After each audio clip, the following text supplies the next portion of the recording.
Nouveau chapitre dans la saga des taxis contre Uber. Des chauffeurs venus de toute l'Europe et même de plus loin se sont rassemblés ce jeudi à Bruxelles. Ils demandent aux autorités de faire la lumière sur le scandale des Uber Files. Une de nos équipes était avec eux ce matin. Ils étaient plus de 300 taxis à se rassembler ce matin sur le boulevard Albert II. Avec ou sans voiture, ces chauffeurs sont venus des 4 coins de l'Europe.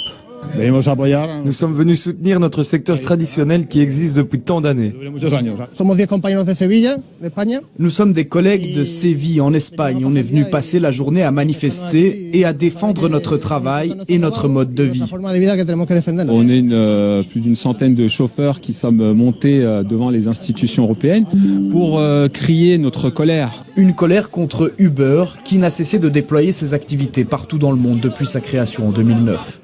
Les taximans s'opposent depuis de nombreuses années au modèle économique du géant américain et crient à la concurrence déloyale. Dans le cortège, la mobilisation dépasse les frontières européennes.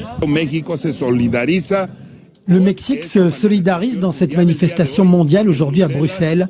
Nous allons aller au Parlement expliquer ce que nous voulons, nous les chauffeurs de taxi, pas seulement au nom des chauffeurs européens ou sud-américains, mais pour les taxis du monde entier. Vers 11h45, le cortège s'est mis en route vers le rond-point Schuman avec la ferme intention de se faire entendre.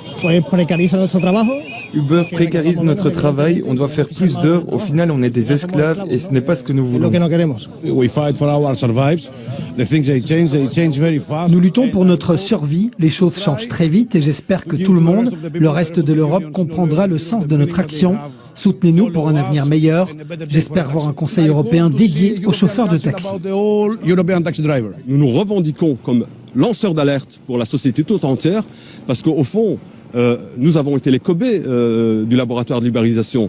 Et cette formule, si elle est validée par les politiques, il est évident qu'elle s'appliquera à l'ensemble des secteurs d'activité, à l'ensemble des travailleurs de l'Union européenne. Les taxis sont arrivés au cœur du quartier européen vers 14h, après avoir partiellement bloqué la petite ceinture.